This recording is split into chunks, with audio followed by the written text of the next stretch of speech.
en manchette. Une pétition pour appuyer les grands projets industriels de la région. Et deuxième représentation de la pièce Les enfants insignifiants.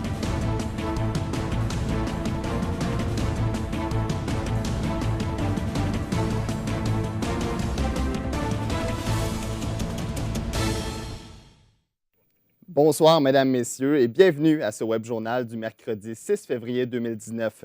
Une nouvelle pétition en faveur des projets Énergie Saguenay, Ariane Phosphate et Métaux Blackrock a été lancée ce matin.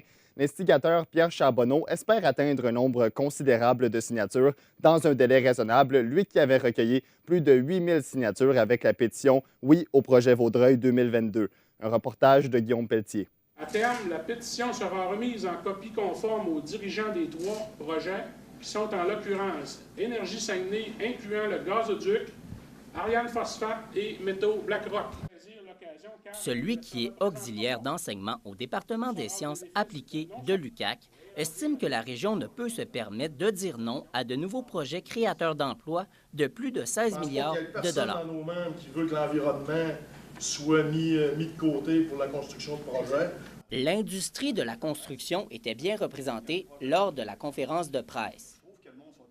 Là, on aimerait avoir un projet ici dans notre région, qu'on puisse participer. On parle tout le temps du travail famille, mais là, finalement, les gars ont des familles, ils ont des enfants, puis on n'est pas des voleurs, puis on ne veut pas juger si le projet est bon ou bien non, sauf que tout ce qu'on veut, nous, on veut construire. Pour Roger Valcourt, les craintes sur les dangers environnementaux du projet Énergie Saguenay ont vite été dissoutes. Ma perception a complètement changé parce qu'au début, je n'étais pas sûr que si ça serait dangereux puis ça serait une bombe, comme on disait. Je ne suis pas sûr que je serais ici en train de le défendre, le projet et tout ça. Sauf que j'ai été rassuré parce que la présentation du projet était claire, nette et précise. Si on parle d'augmentation de 5 des bateaux, on va augmenter de 5 le risque. Ça veut dire quoi? L'investigateur de la pétition « Oui au projet Énergie Saguenay, Ariane Phosphate et Métaux Blackrock, Pierre Charbonneau, s'attend à recueillir entre 10 et 15 000 signataires. Guillaume Pelletier, ATM Nouvelles, Saguenay. Les journées sur la persévérance scolaire du 11 au 15 février arrivent à grands pas. Pour l'occasion, une séance du cercle de presse a eu lieu ce matin pour aborder les différents enjeux qui touchent le milieu scolaire. Des professionnels travaillant auprès des jeunes de tous âges étaient réunis pour parler de ces problématiques. D'ailleurs, ils en ont profité pour mettre de l'avant certaines pistes de solutions pour atteindre leurs objectifs. Gabrielle Poulain, qu'est-ce qui pousse les jeunes à abandonner leurs cours? Donc, le professionnel en intervention du Conseil régional de prévention de l'abandon scolaire du Saguenay-Lac-Saint-Jean, Pascal Léveille, explique que c'est un ensemble de facteurs qui vont faire en sorte que l'étudiant va être poussé à abandonner ses cours. On l'écoute. On parle d'une histoire de vie d'un jeune, et ce jeune-là, de la naissance, est confronté à un ensemble de facteurs, soit de protection ou de risque. Évidemment, il y a différents exemples qui ont été soulevés lors du cercle de presse. Par exemple, l'emplacement géographique de l'étudiant. S'il habite près d'un cégep, il pourrait être plus influencé à aller poursuivre ses études à cet endroit. Son adaptation scolaire, si c'est un étudiant pardon, qui est en admission conditionnelle, il pourrait avoir plus de difficultés à s'adapter à son nouveau milieu scolaire. S'il se fait offrir un emploi par une entreprise du domaine qui l'intéresse, il pourrait décider de mettre un terme à ses études pour tout de suite embarquer sur le marché du travail. Donc, c'est différents événements, ces différents facteurs qui vont l'influencer, mais ça ne se fait pas du jour au lendemain. Et quelles pistes de solutions ont été soulevées?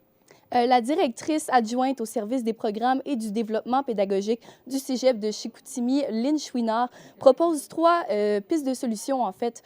Premièrement, elle croit que c'est important de mettre une valeur importante au diplôme d'études universitaires.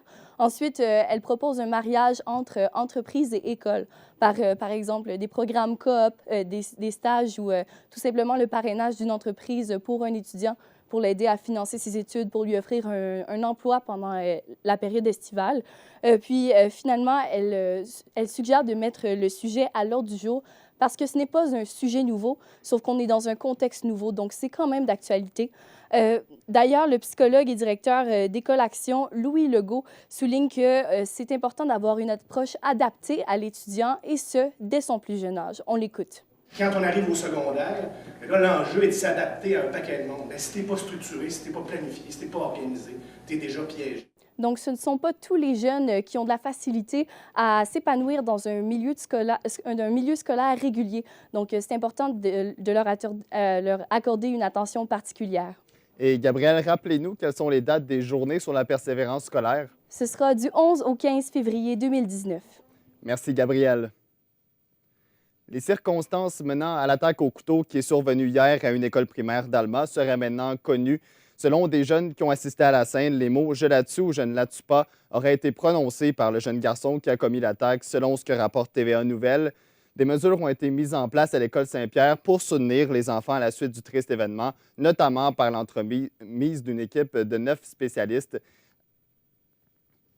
Avec son slogan « Je te laisse », l'édition de 2019, le défi « J'arrête, j'y gagne », chapeauté par la Société canadienne du cancer, sera d'une durée significative de 6 semaines.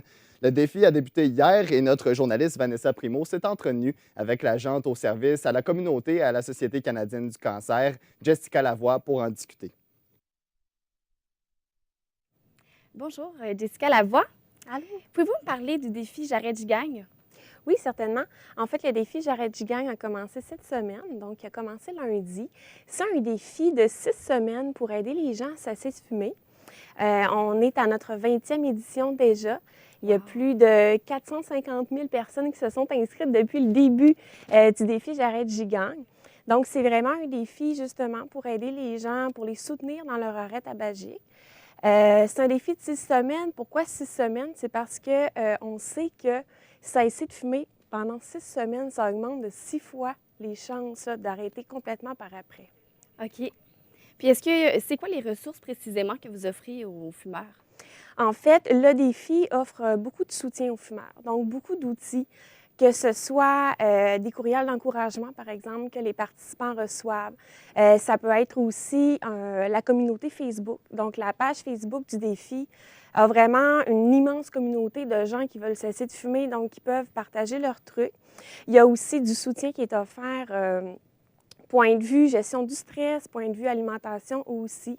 Donc, c'est vraiment toutes sortes de supports là, qui sont disponibles aux gens qui font cette démarche. Puis, qui se charge du support pour les fumeurs? En fait, le défi J'arrête, j'y gagne, c'est un défi qui a été lancé par Capsana et différents partenaires. Entre autres, il y a les directions régionales de santé publique. Il y a aussi la Société canadienne du cancer, le ministère de Santé et Services sociaux également du Québec. Donc, il y a aussi le groupe Jean Coutu. Donc, c'est vraiment un assemblage de différents partenaires. Et c'est nos intervenantes en arrêt tabagique de la Société canadienne du cancer qui sont là vraiment pour appuyer lorsqu'il y a des appels à la ligne J'arrête. Donc, la ligne J'arrête qui est vraiment un programme de la Société canadienne du cancer financé par le ministère de Santé et Services sociaux. Donc, c'est ça, c'est près d'une vingtaine d'intervenantes là, spécialisées. Donc, c'est possible, là, justement, d'appeler donc à la ligne J'arrête. Il y a aussi des services, je vais vous montrer, en fait, notre petit dépliant. Donc, il y a des services par téléphone, comme je le mentionne. Il y a aussi par Internet et en personne aussi pour l'abandon tabagique, donc dans les CLSC. OK. Puis, comment vous faites pour déterminer si la personne suit vraiment toutes les procédures, là, si elle va suivre les engagements là, qui lui sont... qu'il faut qu'elle respecte? Bien, en fait, c'est difficile, c'est sûr, de suivre les processus de chacun. Fait que c'est vraiment là, sur une base volontaire. C'est vraiment, il faut que le fumeur ait la volonté d'arrêter. Et puis, nous, on est vraiment là en appui là, pour concrétiser sa décision. Puis vous, comment vous collaborez avec le CLSC? Pour le défi? Oui, pour le défi.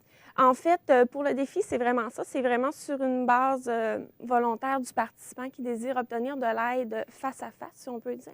OK. Donc, nous, on va lui suggérer de contacter une intervenante lorsqu'il a le désir de le faire. Donc, lorsqu'il a le désir de parler avec quelqu'un. Ça peut être aussi dans des rencontres de groupe parce que les centres d'arrêt tabagique proposent aussi des rencontres de groupe d'entraide entre fumeurs qui désirent cesser de fumer. Puis comment ça fonctionne pour le recrutement? Pour le recrutement, en fait, c'est possible de s'inscrire encore, même si le défi est commencé depuis lundi. Le site Internet, c'est défitabac.ca. Donc, on peut s'inscrire. Le défi prend fin exactement le 17 mars. OK. Mais on peut toujours s'inscrire sur le site en ligne, pas de problème. Puis, est-ce que ça arrive que parfois les participants ne se rendent pas jusqu'à la toute fin? Ça arrive, c'est sûr. Arrêter de fumer, c'est très difficile, hein? Parfois, ça prend plus de tentatives. Donc, ça fait partie aussi du processus. Il y a des gens qui vont peut-être y essayer par après. Puis, est-ce qu'il y a un prix de relier au défi? Oui, certainement. Donc, on a des voyages en Jamaïque. C'est 2 voyages donc possibles grâce à Transat et Amelia Braco, village jamaïcain. Parfait. Puis, est-ce que vous savez, qu'est-ce que ça vise en fait un plan d'abandon? Un plan d'abandon, bien d'abord, hein, il faut savoir quel type de fumeur on est. Donc, sur le site justement du défi, donc défitabac.ca, c'est possible de faire le test pour voir quel type de fumeur on est.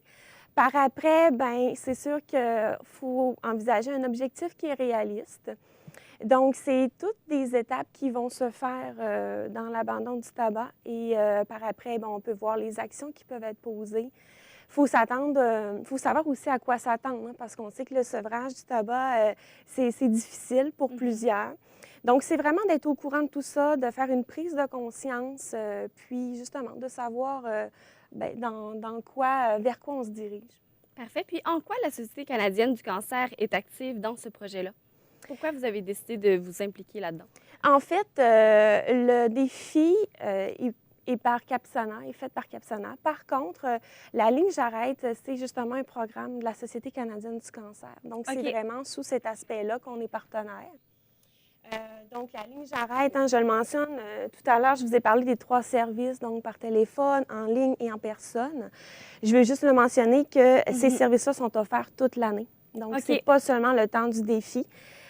Donc, 3 services de la Société canadienne du cancer, là, financés par le ministère de Santé et des Services sociaux. Donc, les gens peuvent recevoir de l'aide même sans participer au défi. Exactement. Parfait. Exactement. Ils peuvent le faire tout au long de l'année. Et la Société canadienne du cancer fait aussi plusieurs publications. Donc, je vous en montre quelques-unes ici. Donc, ici, on a changé d'air. On parle de la fumée secondaire. Parfait. On a aussi un guide pour les personnes qui veulent cesser de fumer, une étape à la fois. Donc, on parle un peu des étapes là, dont on vient de parler ensemble. Pour les personnes qui ne veulent pas cesser de fumer. Et on a aussi aidé une personne à cesser de fumer. Donc, c'est des publications qui sont disponibles dans nos bureaux, sont aussi disponibles en ligne, téléchargeables gratuitement. Donc, c'est vraiment pour aider les gens.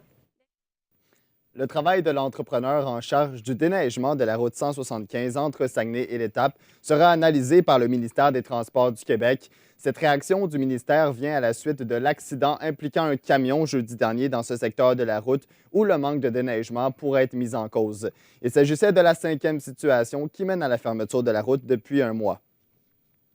Le double défi des 2 Mario a commencé hier et les participants sont présentement sur le lac Saint-Jean. Molly Belland, ce matin, vous avez réussi à joindre quelqu'un qui est sur place? En effet, j'ai reçu au téléphone M. Yann Goyette, qui est le coordonnateur de l'événement. Puis, il m'a expliqué un petit peu le déroulement de l'activité, comment ça se passait, les participants, comment ils vont.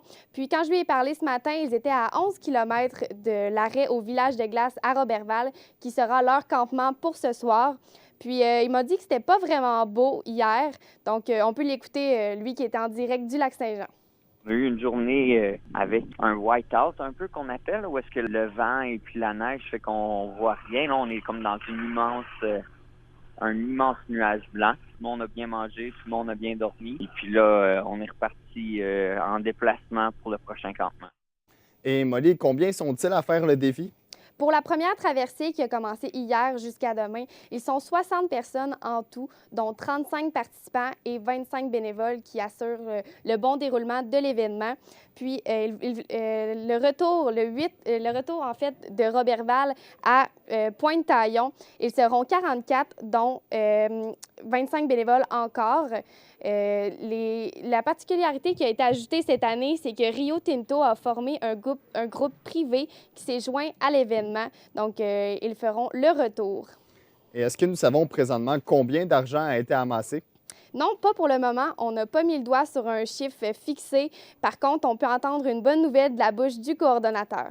On va le dévoiler, mais ça va être une bonne année. Plusieurs équipes qui ont dépassé leur objectif. L'an passé, c'était 187 000 qui avaient été amassés. Et finalement, Molly, les fonds seront pour qui? Ça sera pour la fondation Sur la pointe des pieds, une fondation qui amasse des sous pour organiser des activités sportives thérapeutiques pour les enfants malades. Donc, ce sera remis entièrement à cette fondation. Puis, on n'a pas encore de date de dévoilement pour le montant total. Merci, Molly. Ça fait plaisir. Saguenay va être l'hôte d'un premier grand rassemblement réunissant des acteurs économiques et communautaires issus de l'immigration le 15 et 16 mai. La première édition du Forum Horizon Nord Québec va aussi accueillir des entrepreneurs et investisseurs de différents pays membres de la francophonie. Voici le reportage de Charles Camiran. Un organisme à but non lucratif situé à Belleuil du nom de Via Scola a organisé une conférence de presse ce matin dans le but d'expliquer ce nouveau forum économique. Cette année, plus de 200 participants en lien avec le domaine de l'entrepreneuriat et des affaires provenant de l'immigration vont répondre présents au forum. Pour le promoteur du projet, Guy Boussougou-Bisselou, un manque d'entrepreneurs immigrants est flagrant dans les régions, d'où l'importance que le Saguenay-Lac-Saint-Jean reçoive l'événement. Il y a un très grand manque, en fait, à comparer à ce qui se passe à Montréal ou à Laval encore, où est-ce que je prends un exemple, à Ville-Saint-Laurent, à Montréal, oui, effectivement, il y a un grand manque. Au programme, dans cette réunion socio-économique, 2 journées remplies de conférences concernant le domaine de l'emploi, de l'économie, ainsi qu'une attention particulière portée sur un pays invité qui fait partie de la francophonie. Celui-ci n'a pas encore été dévoilé.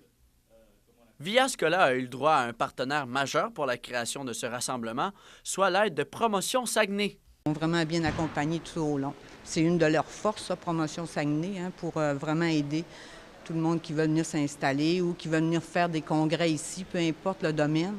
C'est vraiment une de leurs forces, ça. Les différents entrepreneurs, organismes québécois et internationaux peuvent s'inscrire à avoir un kiosque jusqu'en mars prochain. Pour l'avenir du Forum Horizon Nord Québec, Via Scola n'a pris aucune démarche aux endroits où vont se tenir les prochaines éditions. La première édition du Forum Horizon Nord Québec 2019 aura lieu les 15 et 16 mai prochains, ici même dans la ville de Saguenay. Charles Camiran, ATM Nouvelles, à l'hôtel Le Montagnier de Saguenay. Le jeune interprète de Jonquière, Alex Boucher, fait parler de lui ces temps-ci grâce à son répertoire musical très peu fréquenté. Se mettant dans la peau de Serge Laprade et Michel Richard, il fait revivre les années 60 et 70 aux aînés de la région. Depuis la dernière semaine, son cellulaire n'arrête pas de sonner à travers le Québec, mais notre journaliste Alex Tremblay s'est entretenu avec lui. Bonjour Alex. Bonjour Alex. Je commencerai en demandant, tu n'étais pas né dans les années 60 et 70, cependant, c'est vraiment là que tu puises ta musique. Pourquoi? Moi, je pense que j'ai une vieille âme à prime abord. C'est sûr que j'ai tout le temps eu un coup de cœur pour ces idoles-là. C'est sûr que ma plus grande idole, c'est Michel Richard, mais j'ai tout le temps eu une passion pour même Vicky Leandros, Gilda, Muriel Millard, tous les artistes du cabaret, parce que moi, j'aime beaucoup ce qui est cabaret et spectacle à grand déploiement avec des grands escaliers, puis des éclairages grandioses, tout ça, la paillette, le plumage. Donc ça, c'est tout ce qui me passionne. Donc, mais je pourrais pas l'expliquer, c'est vraiment un coup de cœur.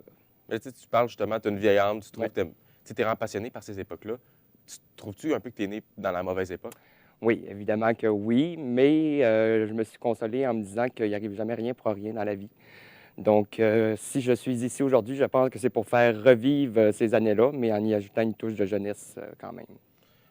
On t'en parle, Michel Richard? Oui. C'est ton idole? Oui. Comment c'est arrivé, ça? C'est rare, quand même, le monde de 20 ans qui disent à voix haute « Michel Richard, c'est mon idole ». Oui. Bien, moi, je t'expliquerais que Michel Richard, ce que j'aime chez elle, c'est sûr, j'aime la chanteuse, j'aime le personnage, j'aime son tempérament. Mais ce que j'aime beaucoup de Michel Richard, c'est qu'elle m'a appris à faire ce qui me plaît dans la vie sans me soucier de l'opinion des autres, puis faire vraiment ce qui me tente. Parce que Michel Richard, elle est comme ça, je veux dire, elle fonce. Puis même au secondaire, c'est pas toujours évident pour moi. Là, je veux dire, les jeunes de mon âge, je ne tripais pas sur Michel Richard, évidemment, puis les artistes que moi j'aime. Mais moi, les mauvais commentaires, puis ceux-là qui parlent plus haut que le nez, je les regarde même pas. Moi, je regarde en avant, puis je continue de foncer. Des mauvais commentaires comme ça, t'en as-tu encore beaucoup aujourd'hui ou ça s'est vraiment calmé avec le temps? Ça s'est calmé, puis même, je veux dire, ça fait tellement longtemps, puis c'est tellement assumé que je pense que les gens, aujourd'hui, n'ont plus le choix d'embarquer. Fait que... Michel Richard, tu l'as rencontré? Oui. Comment ça s'est passé? 2 fois, ça s'est passé.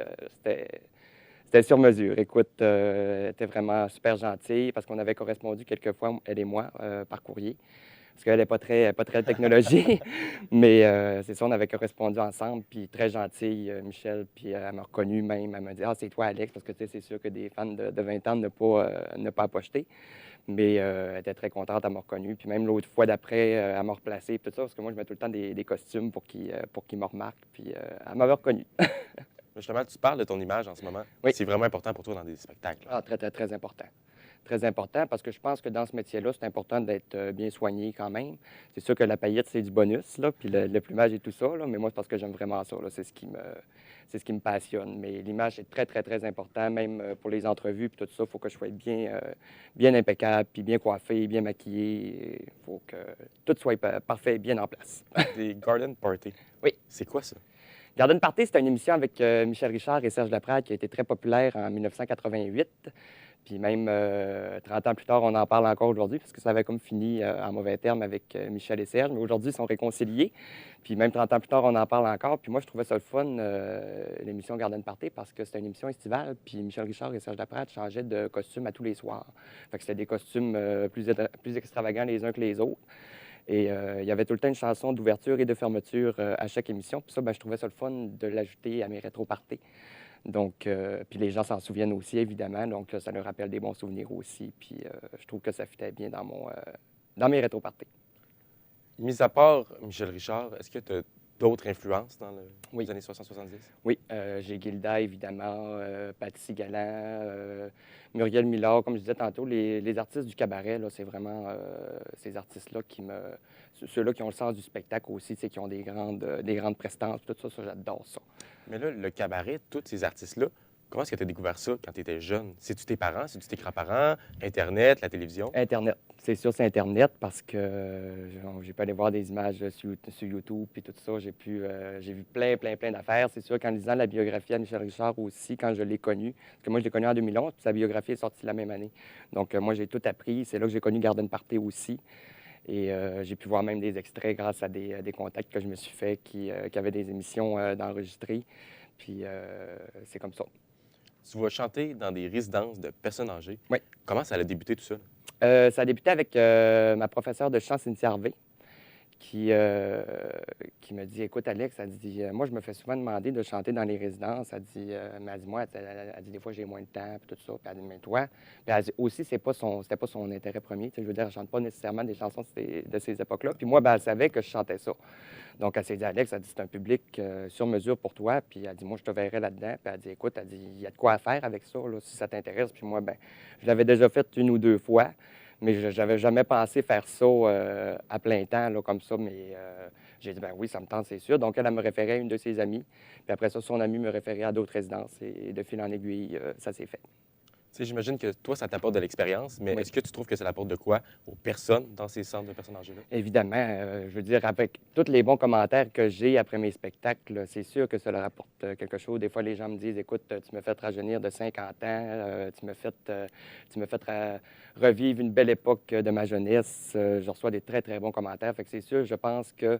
Puis avec le buzz qui arrive ces temps-ci, là, je veux dire, avec le reportage qu'il y a eu à Radio-Canada et tout, j'ai des super de bons commentaires. Puis je pense que, sincèrement, ça apporte quelque chose aux personnes âgées. Justement, tu viens de te faire parler de toi de Radio-Canada. Tu veux Oui. vraiment avoir de l'attention vers toi. Oui. C'est quoi la suite pour Alex Boucher à partir de maintenant, là? Ben écoutez, c'est sûr que un de mes plus grands rêves, ça serait de faire un spectacle avec mes idoles. Ça, c'est sûr que j'adorerais ça. Sinon, j'ai parlé de la tournée aussi à travers la province que j'aimerais bien faire dans les centres de personnes âgées. Puis déjà, j'ai eu quelques téléphones de des agences et tout ça pour que la tournée se fasse. Donc ça, je suis extrêmement content. Je vous le dis, je suis comme sur un nuage ces temps-ci. Je flotte littéralement. Bien, merci beaucoup, Alex. Ça me fait plaisir. Merci à toi. C'était Alex Boucher, interprète de chansons des années 60 et 70. On te souhaite encore une fois bonne chance, Alex. Merci beaucoup. Ce soir se tiendra la 2e et dernière représentation de la pièce Enfants insignifiants à la salle Pierrette-Gaudreault à Jonquière. L'œuvre de Michel Tremblay est notamment interprétée par des comédiens tels Daniel Proulx, Guylaine Tremblay et Henri Chassé, qui interprètent le jeune Michel Tremblay. Pour lui, il était hors de tout doute qu'il se devait d'accepter le rôle. Je vous laisse l'écouter. Parce que c'était une évidence. Il m'a dit, veux-tu faire ça? C'est comme la suite, puis c'est très intéressant. Puis en plus, je fais presque toujours un enfant, c'est-à-dire de 6 à 13 ans. Fait que c'était un peu particulier. La pièce, qui personnifie plusieurs rencontres et discussions qui ont marqué l'enfance de Michel Tremblay, est bien spéciale, mais surtout très drôle, selon Henri Chassé. Vraiment très drôle. C'est vraiment... les gens rient, mais assez étouffés, là. Et à la fin, c'est très touchant, mais je veux dire, c'est très drôle. Il y a quelques scènes qui sont des scènes plus... sur un autre mode, mais beaucoup de scènes très drôles. Après la représentation de ce soir, les comédiens prendront la direction d'Alma, où ils présenteront la pièce jeudi soir. Une conférence sur les changements climatiques aura lieu ce soir à la place Nikitoutagan dans le cadre de Saguenay en neige. L'invité, Claude Villeneuve, est spécialiste en environnement et professeur de sciences à l'Université du Québec à Chicoutimi. Il est aussi directeur à la chaire d'éco-conseil de l'UQAC. L'activité est ouverte au public et gratuite dès 19h30. Michel Nadeau, sur quoi portera cette conférence? Alors, ce sera sur les derniers développements en matière de changement climatique. Aussi, Claude Villeneuve veut donner des trucs, des actions individuelles concrètes que les gens peuvent faire pour réduire leur impact environnemental. Alors, ça se divise en 4 volets, selon lui. D'abord, c'est de connaître son empreinte carbone pour pouvoir la réduire. Ensuite, ça va être d'éviter le piège de la consommation. Et finalement, c'est par la compensation, c'est-à-dire de payer des compagnies de reboisement qui vont aller planter des arbres dans la forêt boréale pour capter le carbone qu'un individu produit au cours de sa vie. Et pourquoi organiser une conférence sur les changements climatiques dans le cadre de Saguenay en neige? Alors, le festival voulait ouvrir un nouveau volet environnemental pour sensibiliser la population à ces enjeux-là. Et c'est aussi pour parfaire les connaissances des gens sur les enjeux, en fait, climatiques. La directrice générale, Christine Basque, explique l'importance qu'a un événement culturel, par exemple, pour répondre aux besoins et aux questionnements de la population. On sent bien que la population se questionne en lien avec tout ça. Moi, la première, je suis certaine que ce soir, je vais approfondir mes connaissances en lien avec tout ça. Et on s'est dit, il faut un professionnel en lien avec le sujet. Et Michel, est-ce que la position de Claude Villeneuve face au changement climatique est connue? Oui, effectivement, il est l'auteur de plusieurs livres qui dénoncent le manque d'action et le manque de mesures qui sont prises pour lutter contre la crise climatique. Notamment, il a écrit le livre « Est-il trop tard ?» qui est paru en 2013. Claude Villeneuve pense que la planète se dirige en fait vers une augmentation de la température beaucoup plus élevée que ce qui était prévu. Alors ça, est-ce que c'est possible? Ben, pas dans l'état actuel des choses, puis pas à la vitesse à laquelle les gens s'engagent. Et il faut voir que de l'accord de Paris, quand Trump est arrivé, il est débarqué de l'accord de Paris, fait qu'il y a des gros joueurs qui tirent la patte.